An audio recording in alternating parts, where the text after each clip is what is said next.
Para sa inyo, sir, wala man pinatay po si Mayor talaga. What do you do? So in short, sir, pinatay namin. Ganun lang, sir. Lumaban, sir, eh. Pulis, may sariling baril, sir. Binabaril nga niya yung misis niya, kami pa. Napatay niyo sa bahay niya. Yes, sir. Nag-operation Pinapalit namin kayo. talaga. Stage of the presence of the former president, and then as now the police generals present this afternoon. Narinig niyo yung sinabi ni Presidente? Generals Danao and Coy, do you confirm what the President said? Na kung involved ang police ninyo sa krimen, siya mismo ang pinapatay daw niya. So ano, do you confirm such a statement? Alam nila yan. As far as I'm concerned, sir, when I was under the Davao City Police Office, hindi naman siguro sir yung pinapatay. Sige, tell us. As far as I know, sir, wala man pinatay po si Mayor talaga. What do you do? What do you do to the policemen involved in crime? Policeman is involved in crime, sir. That Okay. is the scenario. Oh. Sir, nung panahon ko, when I was the city director, there was one policeman who was discharged for illegal drugs. And unfortunately,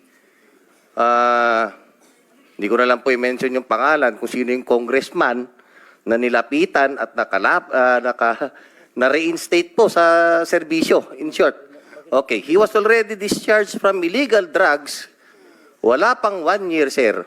Walang ginawa kundi magmaoy, mamaril, at binabaril niya, sir, yung kanyang misis, binabattle indok niya yan. Okay? So, in short, sir, yung taong yun, kinausap ko. Kasi sabi ko, kababalik mo lang, baka pwede namang maglaylo ka. Okay? So, ang nangyari, sir, naglaylo siguro ng 3 linggo. Ganon uli, sir. So, binaril na ng binaril yung misis niya. And accordingly, sabi mismo ng misis niya, sir, kaya po laging nagwawala na naman itong mister ko dahil bumalik uli sa droga. So, in short, sir, pinatay namin. Ganon lang, sir. Anong circumstances? Meaning, pinatay ninyo, paano? Sir, lumaban, sir, eh. Pulis, may sariling baril, sir. Binabaril nga niya yung misis niya, kami pa. Napatay niyo sa bahay niya? Yes, sir. Nag-operation Inoperate namin kayo? talaga, sir. Yes, sir. Inoperate namin, sir. Nakalimutan ko lang yung apelyido. Pero that was when I was the city director. I think it was 2014.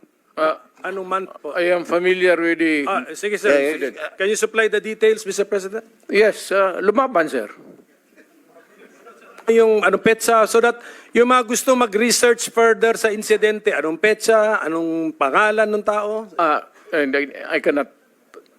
it would be impossible to remember that. I have to go back home and... General Danao, month and year? Para lang because this happened in Davao City, pero anong month and year? Para... Yes, sir. Hindi ko lang, sir, maalala yung ano, pero I was the city director, sir, eh. Pero that was from... Kasi I was assigned, sir, from 2012 up to, 16 yata? Or basta almost 3 years yun, sir, eh. Thank you. So, walang ginawa yun, sir, kundi magsumbong sa station. And, actually, pinatawag ko, sir, yung police, eh. Yun yung pinagtataka ko, sir. Dahil na-discharge na ito, hindi ko na lang sasabihin, sir, kung sinong congressman yung nilapitan niya. Sige po. And nakabalik, sir, sa serbisyo. So, yun ang nakakasakit, sir, sa atin. Dahil dinischarge ka na nga for illegal drugs and yet nakabalik ka uli. Pagbalik mo, the same trabaho, the illegal drugs pa rin. So, what will we do dun, sir? Alam nga naman na misis mo, binabaril mo, buntis, binabatil indok mo. Hindi lalo na sa ibang tao. Thank you, General Coy. Any reaction to what the President said? Sir, when I was the city director then in 2005, I cannot remember any incident of a member of the Davao City Police na involved in illegal activities. But yung policy na yun po ni Mayor noon was well known to the public, more so to the members of the police force. Senator. Go ahead, sir. Sa lahat ng puro nagdaan ng Davao to, pinakamabait yan si